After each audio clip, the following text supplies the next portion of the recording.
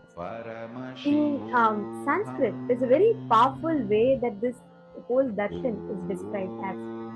The way we see, the way we experience for example, the whole Kartika Deepam festival, it signifies the principle of oneness, which means whenever you manifest powers, whenever you manifest that experience of devotion and bliss inside of you, you are simply becoming one with that ultimate principle of Paramashiva.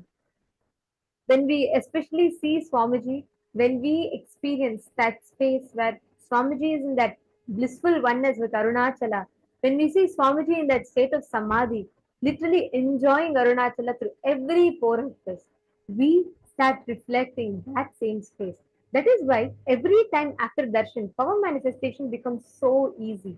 Why?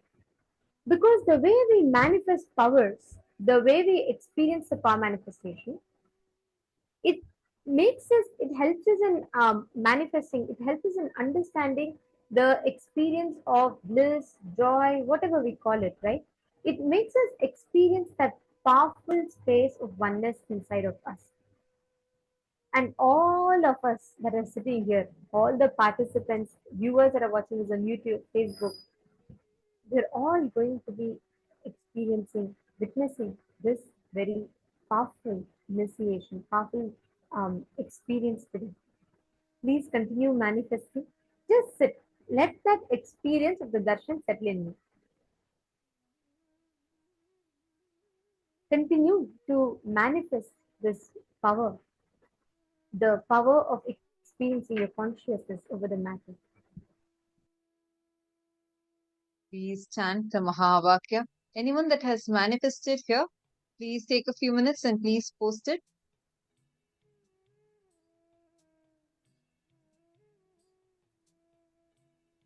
I see many of you still posting over the darshan. Absolutely. It was extremely beautiful. Sit now and let's all sit into the power manifestation together. Please continue to chant the Mahavakya. Keep your palms straight and look intensely through your third eye at the Atmalinga. Remember the beautiful darshan we just had. Remember Swamiji's form in your third eye and intensely look at your Atmalinga. Take a few minutes and do this process sincerely.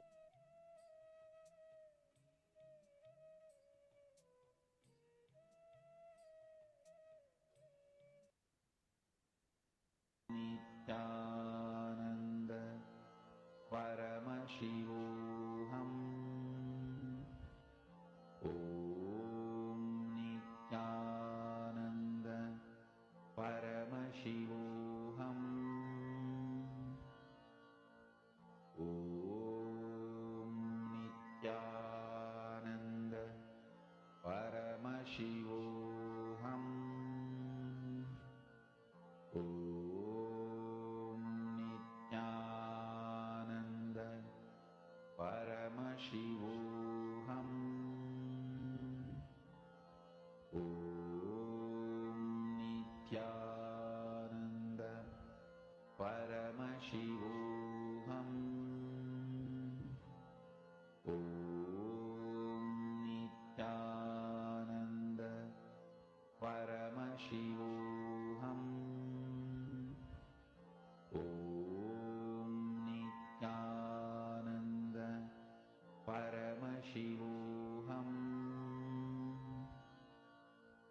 Om Nithyananda Paramashivoham Om Nithyananda Paramashivoham Om Nithyananda Paramashivoham Please relax. All the participants that are here, you all can now relax and settle down. Today, whole day, we are all going to be focusing, we're all going to be learning about, or I should say, experientially understanding some of the most important aspects of our life. Paramashivoham is ultimately about us manifesting the experience, the state, space, powers, being, and superconsciousness of Paramashiva. And when we say Paramashiva, Paramashiva himself is walking amongst us as our beloved Swamiji, the Supreme Pontiff of Hinduism. So today's whole day is ultimately experiencing I am oneness with Swamiji. I am he is me. Just that experience, that state, that space, that bliss, that manifestation is what is Paramashivoham ultimately all about. So today we are going to be learning about the various different aspects of manifesting oneness.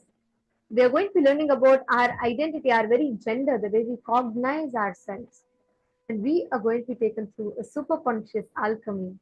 And let us all get ready to enjoy it throughout the day. And now we are going to be starting our day by preparing our body to receive these powerful cognitions and initiations.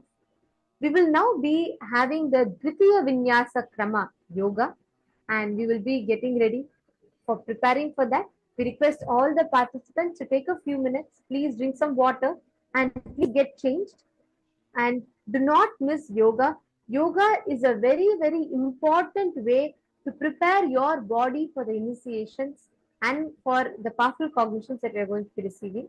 And this is too important. Anyone who wants to be manifesting powers, you really want to experience a breakthrough, it starts with yoga.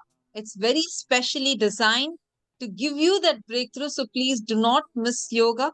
All the Paramashivoham participants, level 1, level 2, and level 3, please get ready now. Let's get started with the yoga now.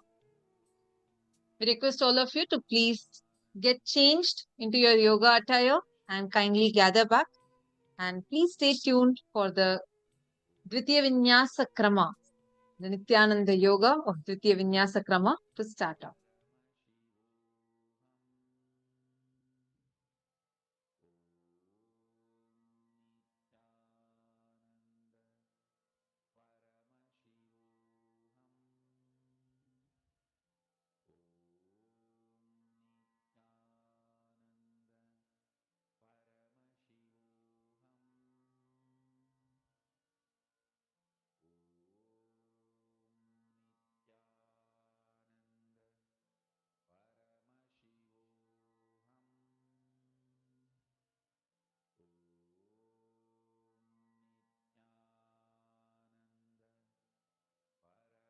Vaya Namaha 11 times.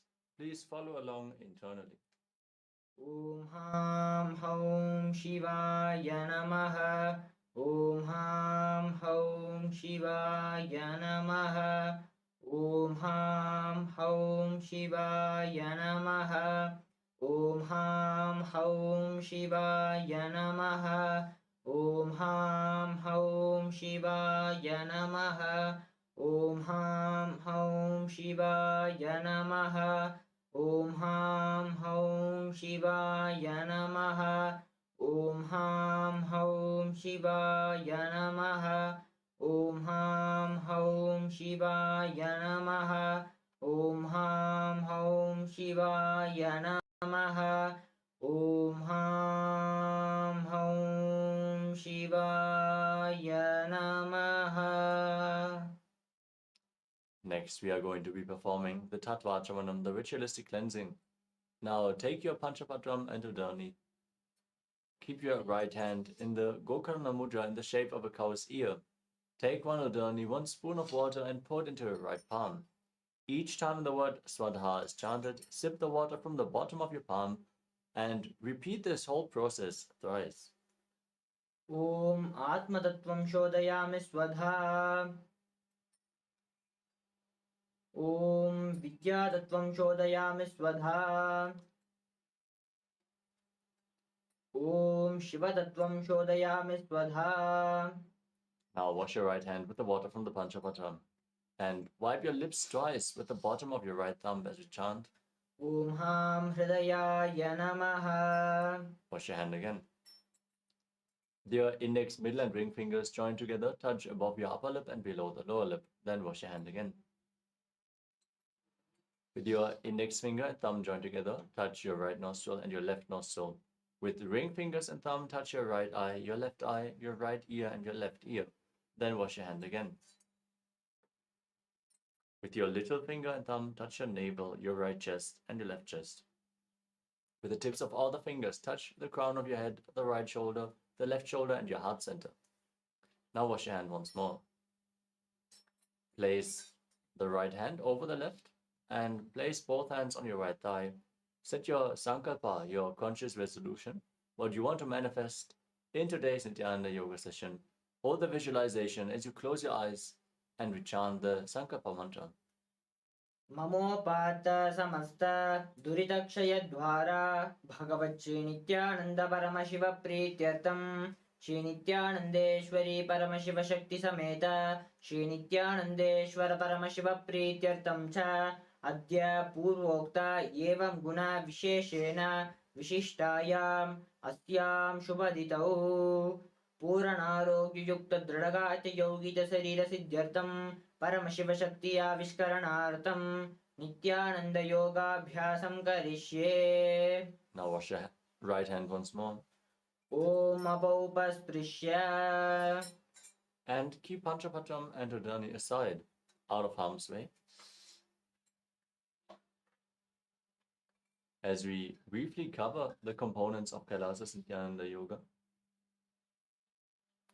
starting off with the physical postures, asana, aligning our physical bodies to Paramashiva, awakening the Kundalini Shakti. Pranayama, the breathing techniques, aligning our breathing to Paramashiva by controlling the inhalation, retention, and exhalation in a specific way, infusing the prana into the system. Next is mudra, the energy circuits performed with our hands, our limbs, and various other body parts, aligning our nadis and preventing the prana from seeping out of the system again, and awakening the non-mechanical parts, aligning the intra-organs to Paramashiva. Bandhas align the internal organs to Paramashiva and intensely force the Kundalini Shakti up along the spine. Bandhas are the energy locks which are performed by contracting certain muscles and diaphragms within the body.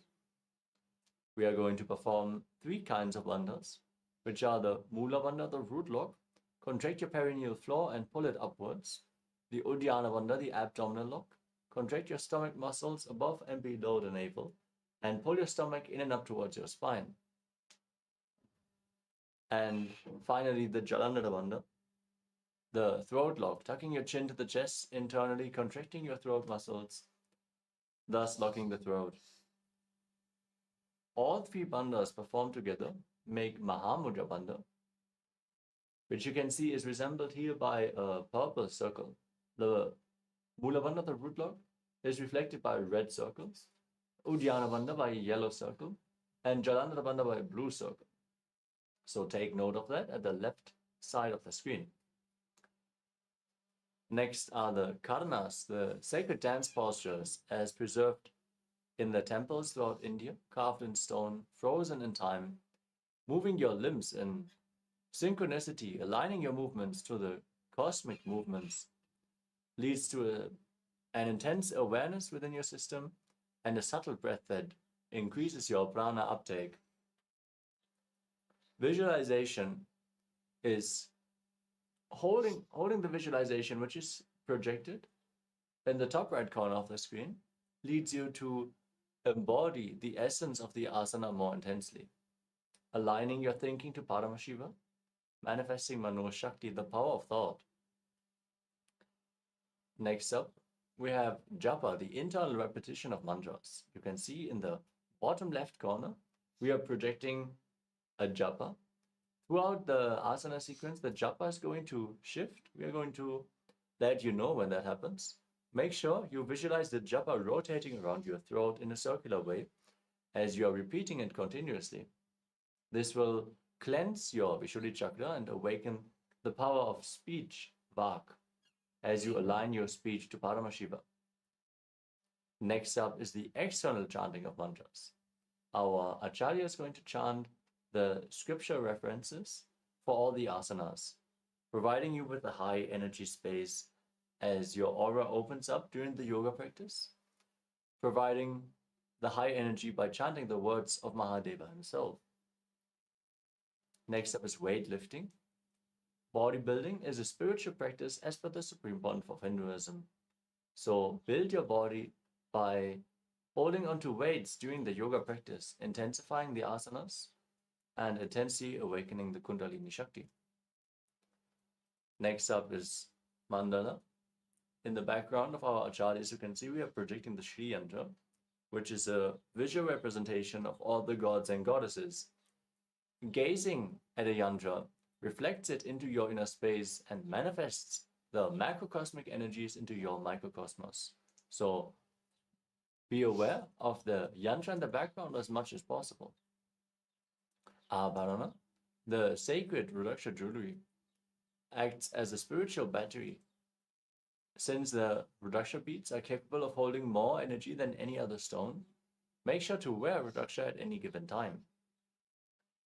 Finally, we have Aushadha, the sacred alchemy products applied on your skin. They infuse prana into your system. Alchemy products like Vibhuti, Kumkum, Jnananjana, but also sandalwood paste. If you mix sandalwood powder with some water and turmeric and apply it on your temples, or any other aushadhas prepared by the Supreme Pontiff of Hinduism, you can apply on your skin during the yoga practice to infuse even more prana into your system. With all these components, KAILASA Nithyananda Yoga is a safe technique to lead you to the experience of Paramashivatva, that you are indeed Paramashiva, the divine entering into man. With all the components covered, let us now enter into the first asana of the sequence, which is Sukhasana. Sit in a comfortable cross-legged position with your head, neck, and spine in a straight line. Keep your hands on top of the knees in Bindu Mudra, index fingers and thumbs together. Visualize Lord Shiva in your inner space and breathe in Samana Kumbhaka. Inhale deeply into your stomach, hold your breath, and visualize a flame being kindled in your stomach, rising up your spine. As you engage all the bandhas, Mahamudra Bandha, contract the perineal floor, pull your stomach in and up, and tuck your chin to the chest as you internally chant the japa Soham. तत्सुखासनमित्युक्तम् अशक्तस्तत्समाचरेत् आसनं विजितं येन जितं तेन जगत्त्रयम्.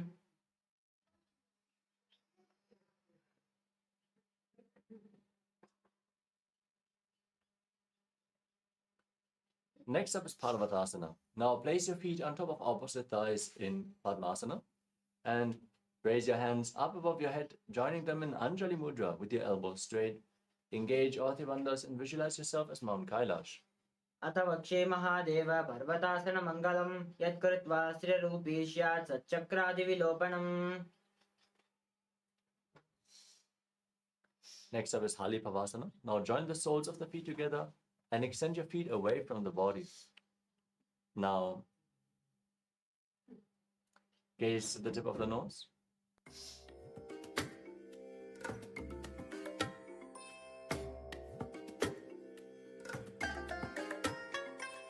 I bless you all. Let you all open all your three eyes and manifest the powers of Mahasadashiva. Om Nithyananda Paramashivoham. Om Nithyananda Paramashivoham. Om Nithyananda Paramashivoham. Om Nithyananda Paramashivoham. Om Nithyananda Paramashivoham. Om Nithyananda Paramashivoham. Om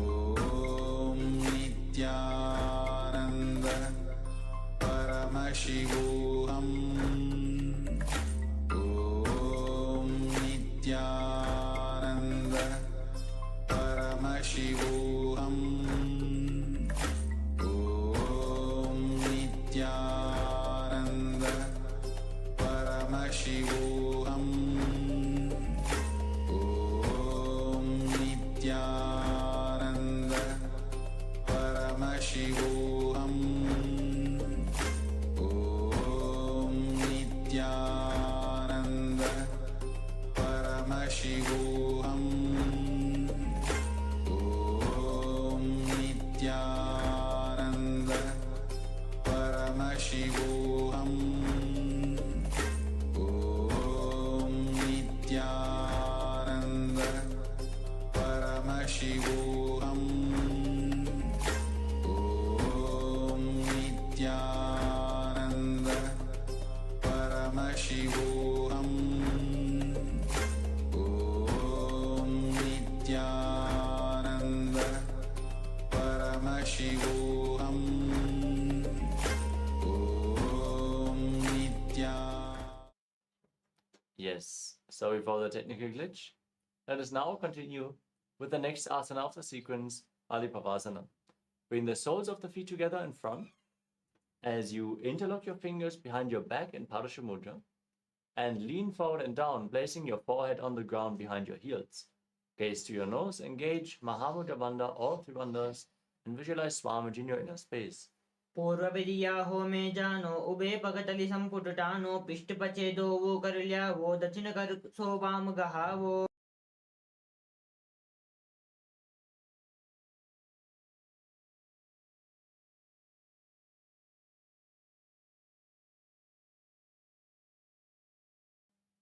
Next up is Nagi Pavasana.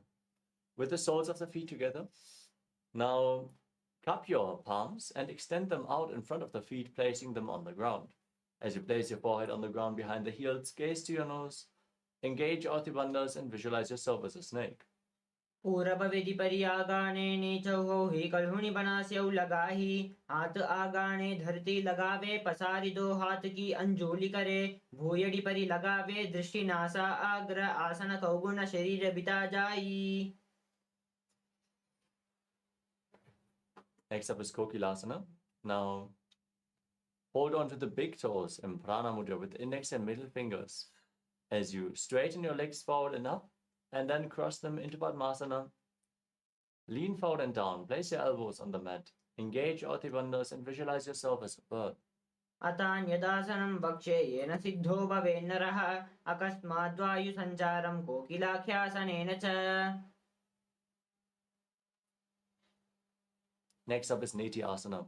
Now stack your knees and ankles and hold on to opposite elbows as you start rotating your arms in a circular motion.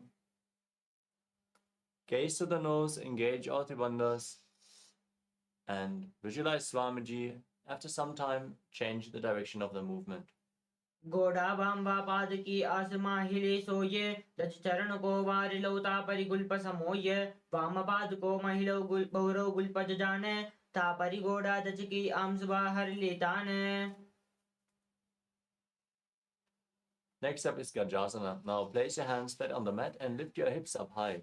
Scoop your head and chest forward and down again and again as you engage Uddiyana Bandha, the abdominal lock, and Mula Bandha, the root lock, while visualizing yourself as an elephant. युज्यं पादाग्रे भूमौ कृत्वा लम्बी भूय मस्तकाग्रे निधाय नितम्बमूलमुद्रमय्य नाभिलक्षौ भूमौ नासिका मानीय हस्ततलपर्यन्तं नयेत् इत्थं पुनः पुनः कुर्यात् गजासनं भवति. Next up is Vrikshasana. From the same position, press one heel into the ground while lifting the other heel up, alternating again and again. Keep Uddiyana Bandha and Mula Bandha engaged and visualize yourself as a bear. एकैकं पादमाकुञ्ज गजासनं कुर्यात् वृक्षासनं भवति.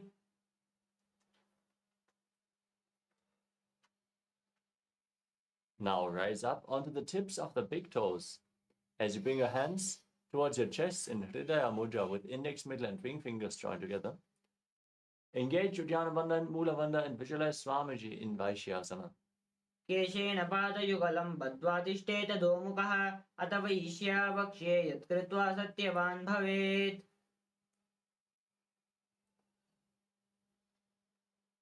Next up is Urdhva Janukarana. Now stand in the Adimandi posture, heels together, toes pointing outwards and your knees bent. Remember, this posture we are going to repeat it throughout various karanas. Now bring your hands to the chest and raise one knee up along the center of your body in a circular motion as you follow along with the respective hand again and again.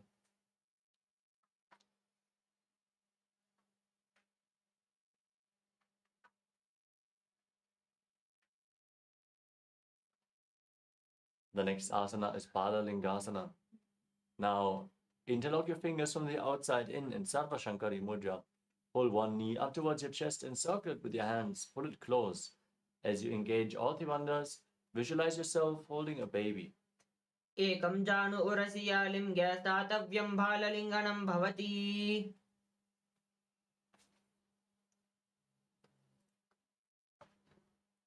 Next up is Padapidanasana. From the standing position, now pull the foot behind towards your buttocks, holding it with both hands. As you engage all the bandhas and visualize Swamiji in your inner space, engage all the bandhas. स्थित्वैकस्मिन् पादतले कराभ्यां वेष्टयेतनं पृष्ठे संस्थाप्य यत्नेन पादपीडनमासनम्.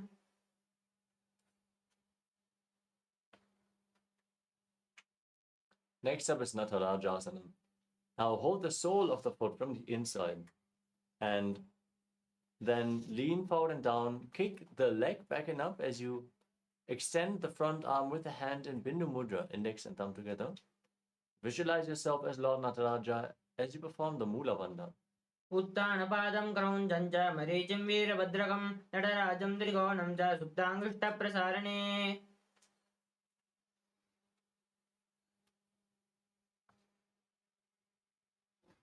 Now repeat Balalingasana on the other side. Pull the other knee towards your chest. Engage Oti Bandhas and visualize yourself holding a baby. एकं जानु उरसिया लिङ्गस्तातव्यं बाललिङ्गनं भवति.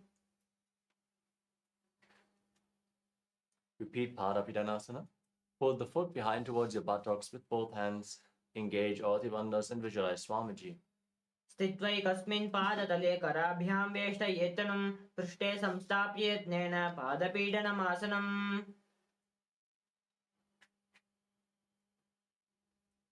Now hold the sole of the foot, lean forward and down as you extend the front arm, visualizing yourself performing the cosmic dance as Lord Nataraja in Natarajasana. उत्तानपादं क्रौञ्चं च मरीचिं वीरभद्रकं नटराजं त्रिकोणं च सुप्ताङ्गुष्ठप्रसारणे.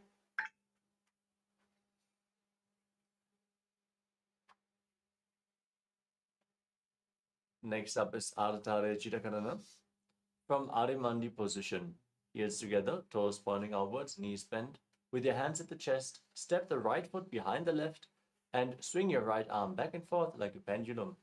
Gracefully move your fingers one by one. As you cover your nose with your hand, uncross your ankles and repeat the movement on the other side.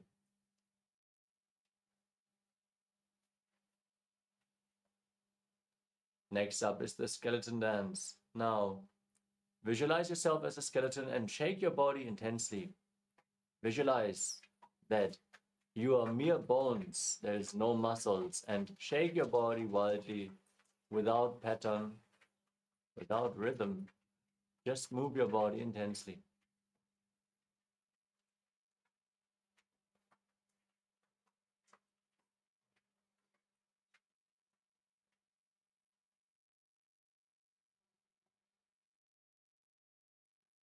Next up is Katichinnakarana. From Arimandi position.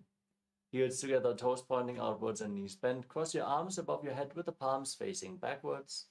Then turn your body to one side, open up your arms.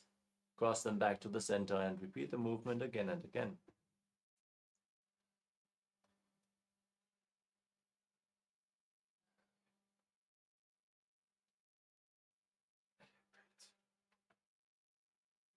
The next asana is Tadasana.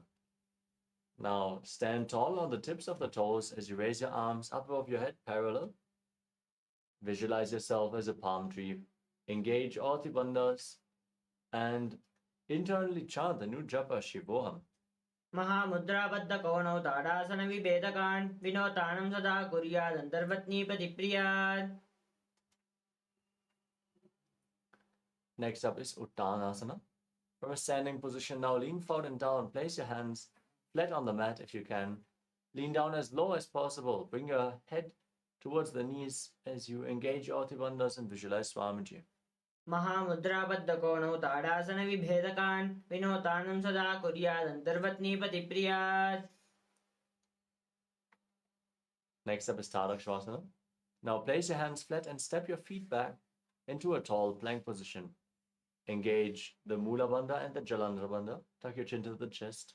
As you rotate your head from side to side, visualize Swamiji in your inner space. गजासनवस्थित्वा मस्तकं वारं वारं दक्षिणकुक्षिं शव्यकुक्षिं नयेत्तरक्श्वासनं भवति. Now lower your body down onto your stomach. Keep your hands at the side of your shoulders as you lift your chest and head by the strength of your lower back.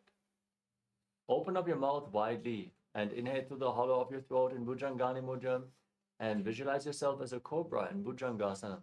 अङ्गुष्ठनाभिपर्यन्तं मदो भूमौ विनिन्यसेत् कराभ्यां सधरां धृत्वा ऊर्ध्वशीर्षपणिवहि देहाग्निर्वर्धते नित्यं सर्वरोगविनाशनं जागृति भुजगी देवी भुजङ्गासन साधनात्. Next up is Shashasana. From this position, now push your body up into the plank position. Pull one knee in towards your chest, back and forth, as you visualize Swamiji in your inner space and breathe in Sahadra Kumbhaka. Inhale through your nose and lead the prana along your spine. Hold your breath every once in a while in the respective chakras. गजासन संसिद्धौ जानुद्वयमाकुञ्च्य वारं वारं कर्तव्यं शशासनं भवति.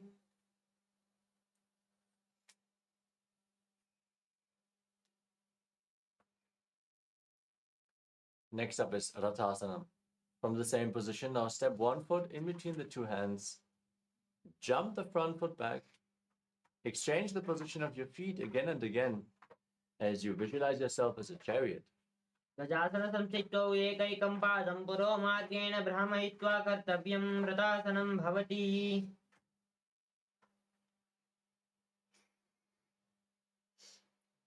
The next asana is Virabhadrasana. Now, step one foot back with the toes pointing sideways. Bend the front knee at a 90-degree angle. Engage Uddiyana Bandha and Mula Bandha as you raise your arms up parallel above the head. Gaze up and visualize yourself as Lord Virabhadra. वासिष्ठमतकौण्डिन्यं मूर्धगोकुटमेव च अष्टावक्त्रमतोत्थानं मयूरं सेतुबन्धनम् उत्थानपादं क्रौञ्चं च मरीचिं वीरभद्रकं नटराजं त्रिकोणं च सुप्ताङ्गुष्ठप्रसारणे.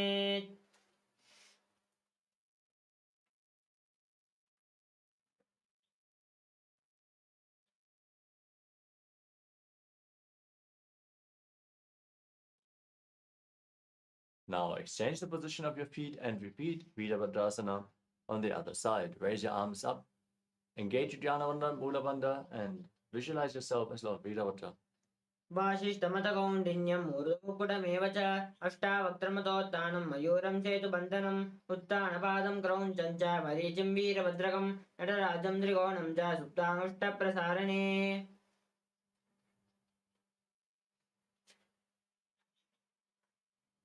Next up is Vrikshasana. Now raise one foot towards the inner opposite thigh.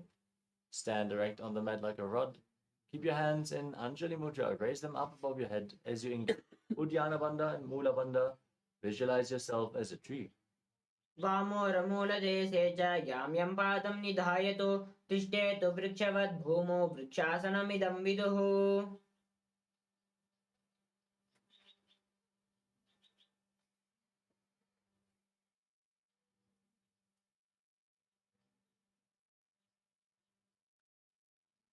The next asana is Garudasana. Now, place the raised foot onto the opposite thigh. Keep your hands in Namaskara Mudra in front of your heart and visualize yourself as Lord Garuda in Garudasana. गरुडासनमाभक्ष्य येन ध्यानं स्थिरं भुवि सर्वदोषाद्विनिर्मुक्तो भवतीह महाबली. Now, repeat Vrikshasana on the other side. Lift the other foot up towards your inner opposite thigh. Raise your arms up above your head and visualize yourself as a tree.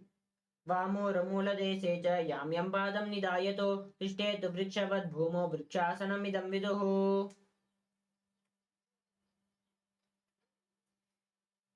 Next up is Garudasana. On the other side, raise the opposite foot onto the thigh as you join your hands in Namaskara Mudra and visualize yourself as Lord Garuda with big wings on your back. गरुडासनमावक्ष्य येन ध्यानं स्थिरं भुवि सर्वदोषाद्विनिर्मुक्तो भवतीह महाबली.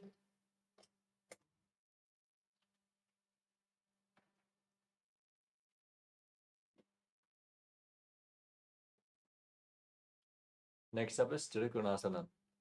Now, step one foot forward and the other foot far back. Keep the back toes facing sideways.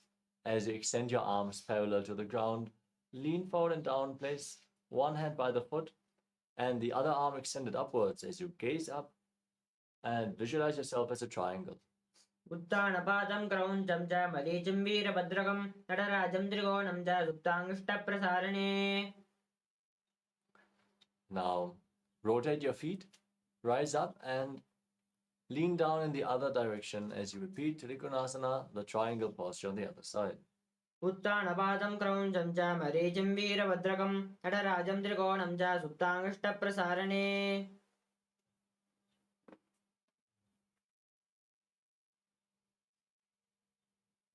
Next up is Nikuttaka Karana. From Adimandi position, heels together, toes pointing outwards and knees bent. Raise one heel off the ground and bring your hands in front of your chest with the palms facing each other. Now stomp the raised heel down, lift the other heel up and exchange the position of your hands again and again.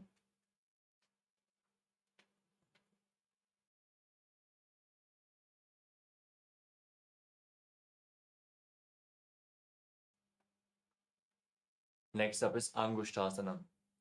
Now, lower your body down onto the raised heels, tuck your toes, and sit on the heels as you bring your knees together off the ground. Join your hands in Namaskara Mudra in front of your chest. As you visualize Swamiji, start buzzing like a bee on the inhalation and exhalation in Brahma Rikumbhaka, and internally chant the new japa Sadashivoham in Angushtasana. कबन्धासनमित्याहो गोरक्षासनमेव च अङ्गुष्ठमुष्टिकं ज्ञेयं ब्रह्मप्रासादितं तथा. Next up is Saurasana. Now extend one leg forward. Keep your hands at the side of the body for balance. With the fingertips just touching the ground, the palms facing forward in Vara Mudra. Visualize Swamiji in your inner space. प्रसार्यैकं पादतलं संस्थाप्य त्वेकपादकम्. Next up is Vidunanasana. From the same position, now lean forward and down. Hold onto the big toe of the front foot and the back heel with the other hand as you visualize Swamiji in your inner space. गुल्पस्थितो पादमेकं प्रसार्य तत्पादाग्रं संस्पृशे तत्करेण गुल्पं चान्यं धारये तत्करेण धूनं पीठं चाभ्यसे चोभयत्र. Now exchange the position of your feet. Stretch the other leg forward as you repeat Saurasana on the other side. प्रसार्यैकं पादतलं संस्थाप्य त्वेकपादकम्. Lean forward and down. Hold onto the big toe of the front foot and the back heel. Visualize Swamiji as you repeat Vidunanasana. गुल्पस्थितो पादमेकं प्रसार्य तत्पादाग्रं संस्पृशे तत्करेण गुल्पं जान्यं धारये तत्करेण धूनं पीठं चाभ्यसे चोभयत्र. Next up is Brahma Drankushasana. Now step your feet back in, sit on the raised heels, and separate your knees as you place your hands on top of the knees, palms facing up. Tuck your chin to the chest and gaze through the gap between the hands as you visualize Swamiji in your inner space. धोवो पनापानि होये वैसे एड़ी दो गुड़ा निवेसे पूर्वकतल्यांकी माहिली आयेसी माहेरा सेमिली. Next up is Kapilasana. Now place your knees on the ground and sit on raised heels. Keep your toes tucked. Place your hands on top of the knees and gaze to the nose as you engage Uddiyana Bandha and Mula Bandha.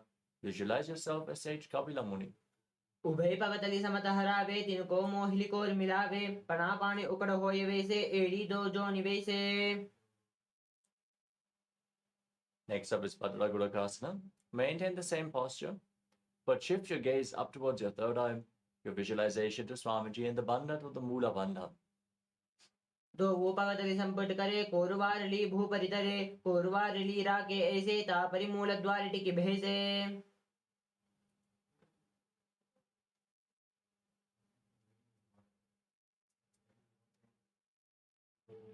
Next up is Suryasana.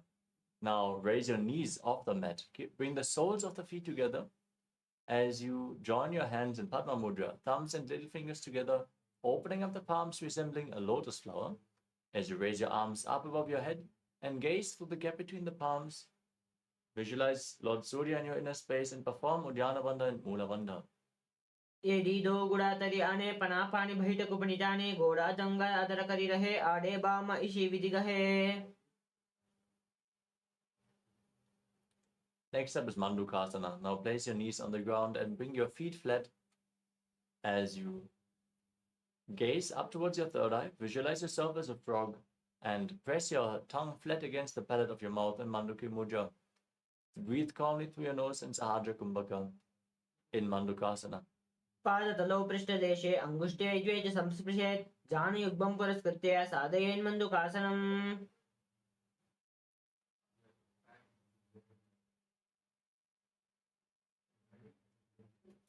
Next up is Uttana Mandukasana. From the same posture, now bring your hands behind your back and hold on to opposite shoulders. Keep your elbows close to your head.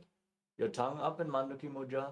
Gaze upwards towards your third eye as you visualize yourself as a frog and engage Uddiyana Bandha and Mula Bandha. मण्डुकासनं मध्यस्थं कूर्पराभ्यां धृतं शिरः एतद् भेकवदुक्तानम् एतदुक्तान मण्डुकम्.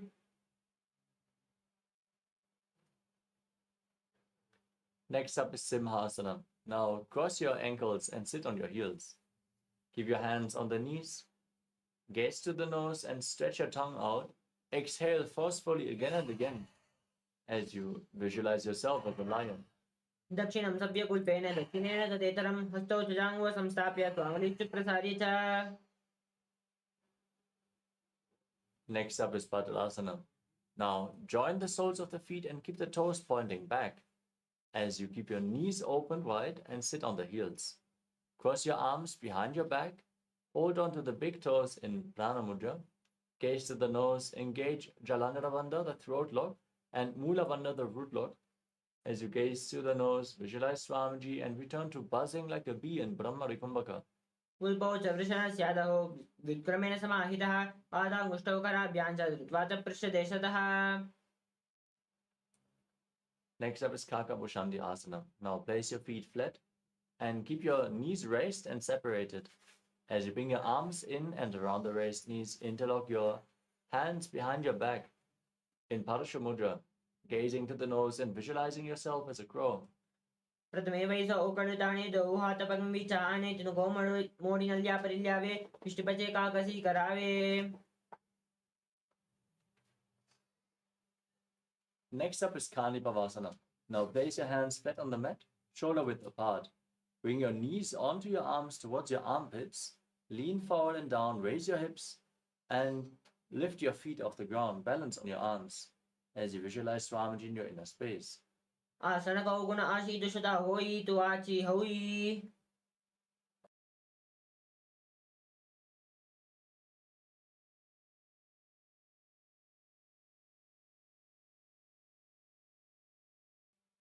The next asana is Kapali Asana. From the same position, with your knees on your arms, lean forward and place your head on the mat. Then lift your legs up straight into a headstand. Lean against the wall for support if needed, or ask a partner to assist you in this asana. If you experience any high blood pressure or spine-related problems, please take it slow with the inverted postures and confirm with your doctor whether that's safe for you to perform. Gaze to your nose and visualize Swamiji in your inner space in this asana. शीर्षशीर्षादटिते की पगदो मिलिवा उवाच करे भगतल्य आकाश दिशनमुशरासे दो हाथ की हथेली दो. Gently lower your legs down as we come to a squatting posture. Place your hands flat on the mat and then twist your body to one side. Align your knee and your hip with your elbows. Lean forward and lift your legs off the ground, extending them to the side. As you gaze to your third eye, visualize yourself as a peacock and breathe in Rechaka Kumbhaka. Exhale all the way and hold your breath in Parshvamayurasana. मयूरं दण्डवत् कुर्यान् मायूरं दण्डनामकं कुर्यान् मायूरं पार्श्वाभ्यां मायूरपार्श्वनामकम्. Now twist your body to the other side Repeat Parshvayodasana on the other side as you lift your legs up to the side and visualize yourself as a peacock. मयूरं दण्डवत् कुर्यान् मायूरं दण्डनामकं कुर्यान् मायूरं पार्श्वाभ्यां मायूरवाशुनामकम्.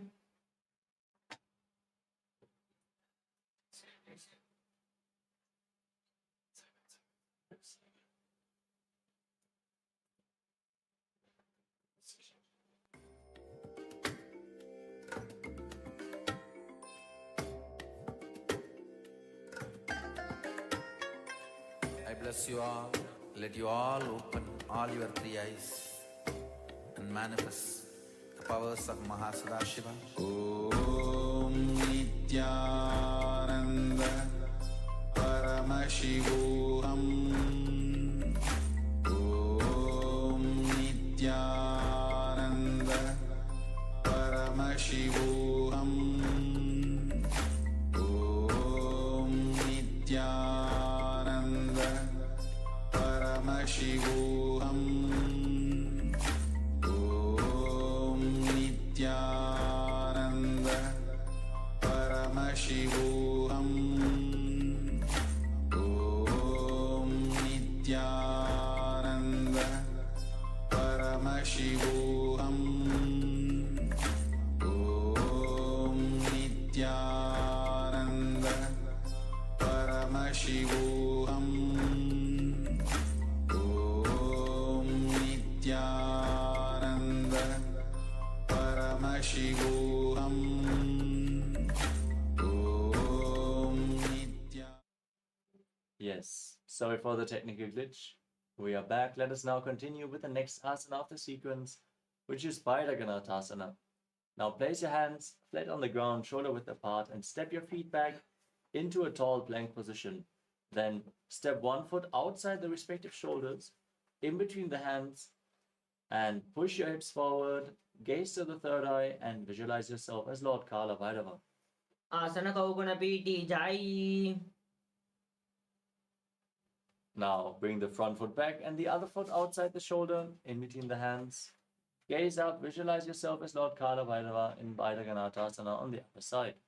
आसन कौगुणपीठी जायी. Again, step the front foot back. From the plank position, bring your forearms down to the mat. Raise your hips high. Gaze up towards your third eye and visualize Swamiji in your inner space in Unmukha Pitasana. भून्यस्तौ जानुनि हस्तौ चतुष्पदमपान्मुखम् उत्थापिताङ्घ्रियुगल कटिस्थलमभीरुका. Next up is Vasishthasana. Rise back up onto your hands and rotate your body to lift one arm up towards the sky. Balance on one arm as you keep your entire body engaged and straight. Gaze up and visualize yourself as Sage Vasishtha in Vasishthasana. ऊर्ध्वकुक्कुटवासिष्ठ मरीचहलमत्स्यकं परिवृत्तिं चोदरस्य विविधं धनुरासनम्. Now rotate your body to the other side, lift the other hand up, gaze up, repeat Vasishthasana on the other side. ऊर्ध्वकुक्कुटवासिष्ठ मरीचिहलमत्स्यकं परिवृत्तिं चोदरस्य विविधं धनुरासनम्. Now come to a seated posture with the legs extended forward. Bring your hands underneath your buttocks with your palms facing up. Gaze to your nose. Visualize yourself as Lord Hanuman as you engage Jalandravanda and Moolavanda and internally chant the Japa Mahasadashivoham in Anjani Asana. दो करकी ube हथेली कोरवा रेली में ले भेली सो आगामने भूपरिदासे महावनी अंगुली में निरासे. Next up is Paschimottanasana.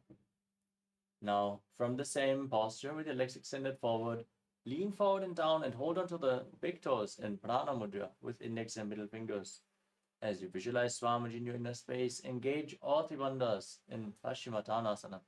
जानो परिलाटं तो पश्चिमं तानमुच्यते येन केन प्रकारेण सुखं धार्यं च जायते.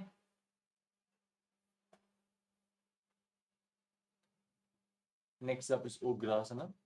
From the same posture, now interlock your fingers around your neck. Lean forward and down and bring your head in between the knees, your elbows outside the knees. Squeeze your body as you engage all Trivandhas and visualize Kali in your inner space. स्वपाणिभ्यां दृढं धृत्वा जानुपरिशिरोऽन्यसेत् आसनोग्रमिदं प्रोक्तं भवेदनदीपनम्. Next up is Marichyasana. Now, step 1, heel in towards the perineum and raise the knee. Bring your arm in and around the raised knee, interlock your fingers behind your back. As you bring your head towards the knee and visualize yourself as Sage Marichi. उत्तानपादं क्रौञ्चं च मरीचिं वीरभद्रकं नटराजं त्रिकोणं च सुप्ताङ्गष्टप्रसारणे. Now, drop the raised knee to the side. Keep the heel against the perineum. Lean forward and down as you hold onto the front foot with both hands. Engage all three bandhas, Mahamudra Bandha, gaze to your nose, and visualize Swamiji in Mahamudrasana. महामुद्रां प्रवक्ष्यामि तन्त्रेऽस्मिन् मम वल्लभे यां प्राप्य सिद्धा सिद्धिं च कपिलाद्या पुरागताः. Now exchange the position of your feet. Bring the other heel against the perineum with the knee raised. Repeat Marichyasana as you lean forward and interlock your fingers behind your back. उत्तानपादं क्रौञ्चं च मरीचिं वीरभद्रकं नटराजं त्रिकोणं च सुप्ताङ्गष्टप्रसारणे. Next up is Mahamudrasana. Drop the knee to the side, lean forward and down, hold onto the front foot, engage all three bandhas, Mahamudra Bandha, visualize Swamiji. This asana will give success even to the most unfortunate yogi if performed intensely. महामुद्रां प्रवक्ष्यामि तन्त्रेऽस्मिन् मम वल्लभे यां प्राप्य सिद्धा सिद्धिं च कपिलाद्या पुरागताः. Next up is Padmasana 2. Now join the soles of the feet together, heels against your perineum. Hold onto the feet firmly with both hands as you pull them in towards your perineum and push the knees down to the mat. Gaze up towards your third eye and visualize Swamiji in your inner space. गुल्पौ तु वृषणश्चादः शिवन्यः पार्श्वे योक्षिपेत् पादपार्श्वे तु पाणिभ्यां दृढं बद्ध्वा सुनिश्चलम्.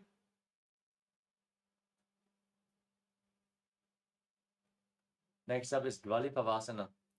Now extend your feet away from the body. Keep the soles together and keep your hands on top of the knees. As you tuck your chin to the chest, gaze to the nose and visualize Swamiji in your inner space. पूर्वचरपटचौककह्यो सो ई बाही विधियो कीयो जेसो ही यामे add भिन्न जुरासे अंगुल आठ अंतरो रासे.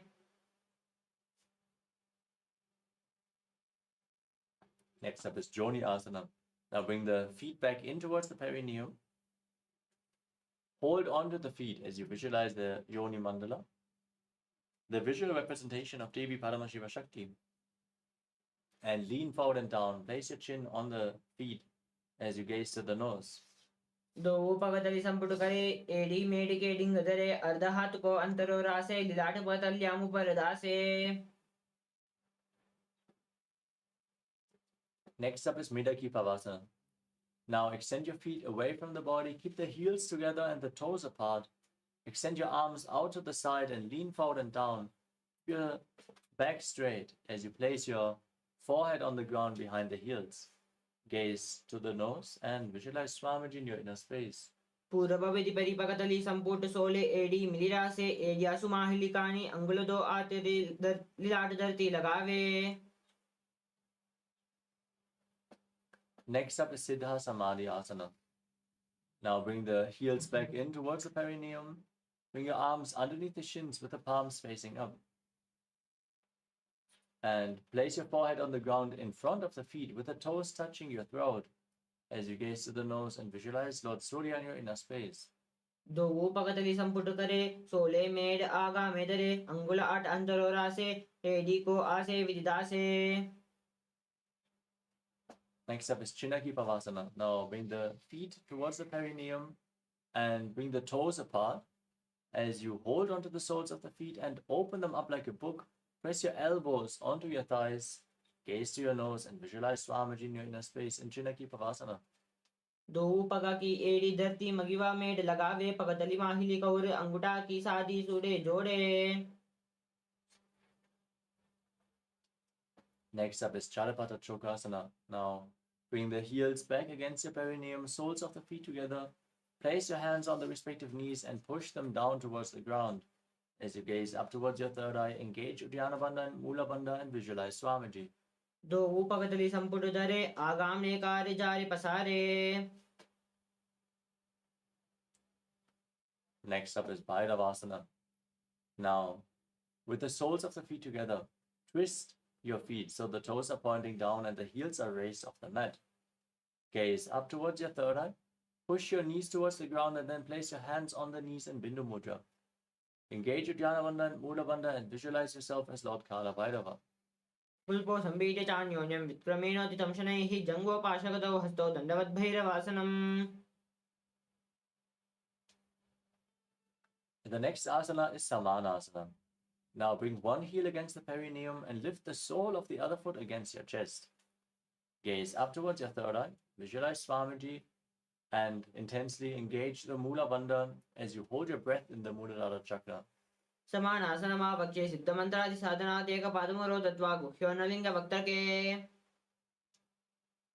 Next up is Apanasana. Now raise one leg over top of the respective shoulder. Extend the opposite leg forward and up. Gaze up. Visualize Swamiji in Apanasana.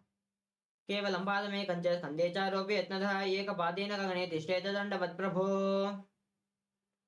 Now bring the other heel against the perineum and lift the opposite foot against your chest. Repeat Samanasana on the other side. समानासनमावक्ष्ये सिद्धमन्त्रादिसाधनात् एकपादमूलो दत्त्वा गुह्योर्नलिङ्गवक्त्रके. Now repeat Apanasana by lifting the other foot over top of the shoulder, extending the opposite leg forward and up. केवलं पादमेकं च स्कन्धे चारोप्य यत्नतः एकपादेन गगने तिष्ठेत दण्डवत् प्रभो. We move on to Gomukhasana. Now sit with your knees stacked in front of your body, heels close to the outside of the opposite hips. Interlock your fingers in Padusha Mudra and place them on the top knee. As you gaze to your nose, visualize the face of a cow. Breathe in Siddhkari Kumbhaka. Press your tongue against the palate of your mouth without touching the teeth and hiss through your teeth while inhaling. As you internally chant the new japa, Om Nithyanandoham in Gomukhasana. सव्ये दक्षिणगुल्पं तु पृष्ठपार्श्वे नियोजयेत् दक्षिणेऽपि तथा सव्यं गोमुखं गोमुखं यथा. Now, hold on to the big toes in Prana Mudra. Gaze to the nose, engage Uddiyana Bandha and Mula Bandha and visualize yourself as Rishika Anasuya in Anasuyasana. दक्षिण घोड़ों नीचोटाने बामों ताके ऊपर आने. Now, interlock your fingers behind your back. Gaze to the nose and lean forward and down. Bring your nose to the mat as you visualize yourself as Rishika Anasuya in Anasuyasana too. झिमण घोड़ा की संधि ऊपरी दावा घोड़ा की संधि मिलिरा से. Next up is Garudasana too, as you place one heel against the perineum with the knee on the ground and the other foot flat on the mat with the knee raised against your chest. Keep your hands on respective knees, gaze to your nose, and visualize yourself as Lord Garuda. दावो पगमोड़ी एड़ी महिला गुलपद्मूलद्वारिणी चेड़े.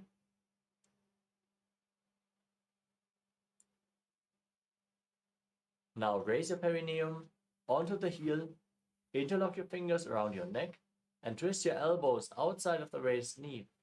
As you gaze up towards your third eye and visualize yourself as Sage Narada and Naradasana.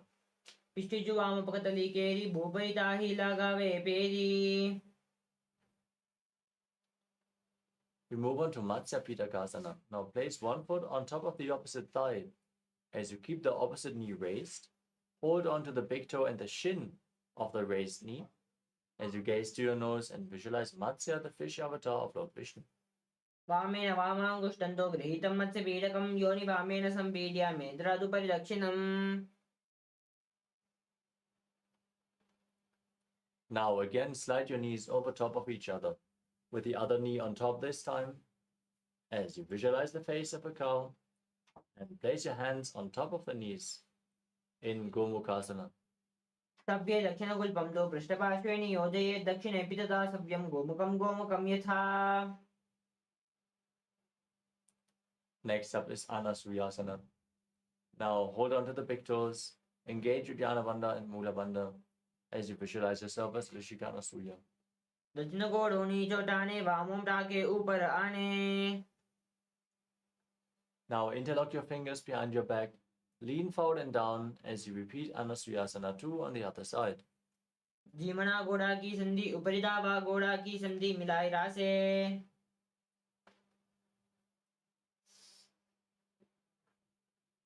Now bring the other heel against the perineum, opposite foot flat, knee raised, hands on the knees. Visualize yourself as Lord Garuda in Garudasana too. दावो पगमोड़ी Eli महिलो गुलपद मूलद्वारिणी चेठे.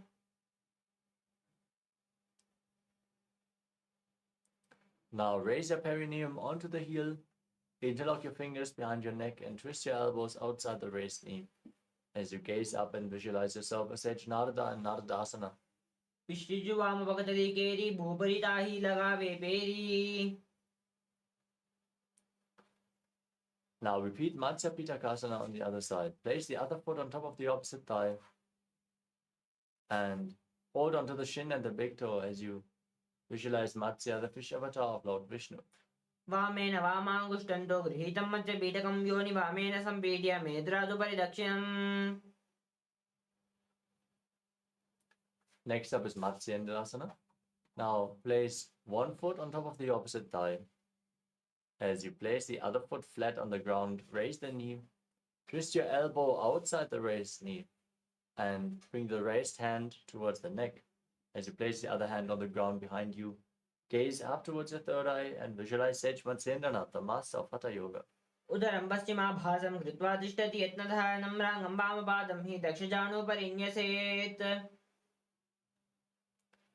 Now extend the front arm down towards the foot, hold onto the big toe, and hold onto the back ear with the other hand as you gaze back and up, and visualize yourself as a camel in Kubasana.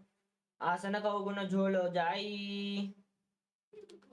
Place the back hand on the ground behind you, gaze up, keep holding onto the front foot, twist your spine as you visualize Matsyendranath in Matsyendrasana too.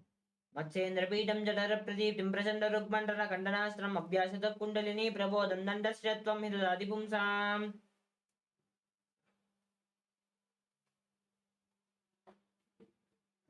Now exchange the position of your feet. Place the other foot on top of the opposite thigh. Raise the knee. Bring the elbow outside the knee. Hold your neck. Repeat Matsyendrasana on the other side. उदरं पश्चिमाभासं कृत्वा तिष्ठति यत्नतः नम्राङ्गं वामपादं हि दक्षजानुपरि न्यसेत्. Now repeat Kubasana. Hold onto the front foot and the back ear as you gaze up and visualize yourself as a camel. आसन कौगुण झोलो जाई. Drop the hand down to the ground from your ear as you gaze up and visualize Sage Matsyendranath in Matsyendrasana too. मत्स्येन्द्रपीठं जठर प्रदीप्तिं प्रचण्ड रुक्मण्डन खण्डनास्त्रम् अभ्यासत कुण्डलिनी प्रबोधं दण्डस्य त्वं हि ददाति पुंसाम्.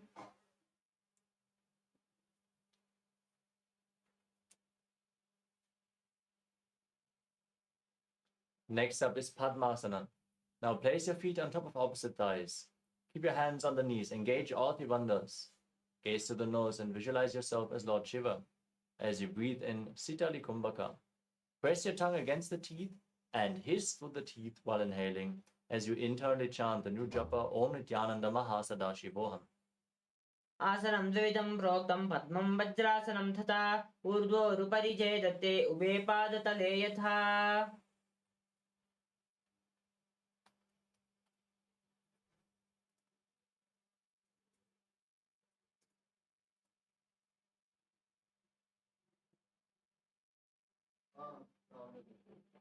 Next up is Padmasana too. Maintain the same posture, but cross your arms in front, hold onto the big toes in Prana Mudra.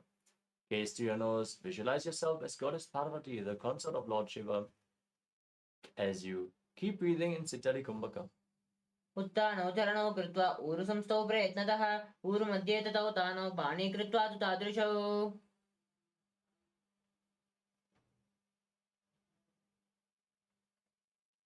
Next up is Kukutasana. Now maintain Padmasana. Bring your hands in between the legs and lift your body off the ground as you visualize yourself as a rooster. Breathe in Sahadra Kumbhaka. पद्मासनं सुसंस्थाप्य नानुर्वोरन्तरे करौ निवेश भूमौ वा तिष्ठेत् व्योमद्वे कुक्कुटासनः. Next up is Bandhakiki Asana. From Padmasana, rise up onto your knees. Bring your hands on the ground in front of your body with the fingers pointing backwards. Lean onto your elbows. Lift your body off the ground as you visualize Swamiji in your inner space. धरामवष्टभ्य करद्वयेन तत्कूपरि स्थापिना विपाश्वः मयूरं पद्मकं कुर्यात् बद्धके कीति कथ्यते. Now unlock your legs from a kneeling posture. Bring your elbows towards your navel. Lean forward and down. Find balance and lift your legs off the ground. Keep them straight as you visualize yourself as a peacock in Mayurasana. अथ वक्षे महादेव मयूरासनम् उत्तमं भूमौ निपात्य हस्तौ गुरुपरोपरि देहकम्. Now lean forward and down. Place your forehead on the mat and interlock your fingers around your neck as you turn your feet outwards so the toes are pointing to the side, heels on the ground, as you visualize yourself as a crocodile in Makarasana. याशिषेते हृदयं निधाय भूमौ च पादौ च प्रसार्यमाणौ.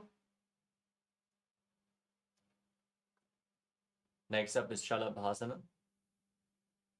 As you lay on your stomach, keep your hands by the shoulders and lift your legs up off the mat, visualizing yourself as a locust. अध्याशिषेते करयुग्ममस्तु भूमिमवष्टभ्य करयोस्तलाभ्याम्. Next up is Ushtrasana. Now, laying on your stomach, hold onto the feet and pull them outside the hips as you visualize yourself as a camel. Breathe calmly through your nose in Sahadra Kumbhaka. अध्याशिषेते पदयुग्ममस्तु पृष्ठे निधायापि दुदं कराभ्याम्. Next up is Dhanurasana. Now, holding onto the feet, kick your legs back and up as you raise your head and chest. Gaze up towards your third eye and visualize yourself as Pinaka, Lord Shiva's bow. प्रसार्य पादौ भुविदण्डरूपौ करौ च पृष्ठे धृतपादयुग्मम्. Next up is Bhagasana. Now, sit in a kneeling posture with your heels outside the hips, the toes touching behind, hands on the knees. Gaze up towards your third eye. Visualize Swamiji in your inner space as you chant Om Nithyananda Paramashivoham in your inner space. उल्टा मोड़ी पाव दो ऐसे बहुरो जुगटी करे एक ऐसे.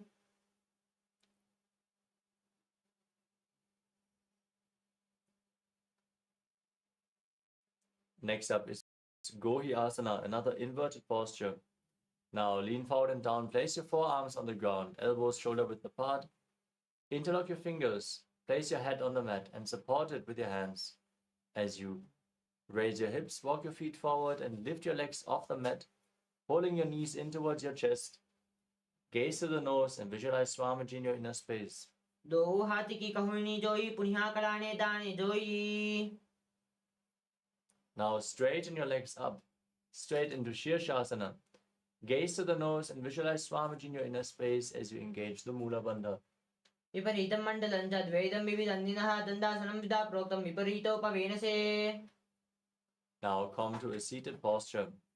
Lower your legs down. Send your legs forward in front of your body and get ready for a sequence of rapid exhalations in Bhastrika Kumbhaka. As you contract your abdomen and push the air out again and again through your nose without inhaling, let the air flow back into your lungs naturally. Now hold onto your calves and straighten your legs up in front as vertical as possible as you visualize Swamiji in your inner space. दो हाथ बगाबरे आने गोड़ा तरे कांक सीताने. Next up is Parikhasana. Now hold on to opposite shoulders behind your back. Keep your legs raised. Keep breathing rapidly as you gaze to your third eye and visualize yourself as a mace. उत्तानं शयनं कृत्वा पादौ मेत्वा प्रसार्य नितम्बं भूमौ स्पृश्यात् हस्ताभ्यां कन्दरं बद्ध्वा कुम्भकं चित्वा कृत्वा तिष्ठेत् परिघासनं भवति. Now extend your arms out in front.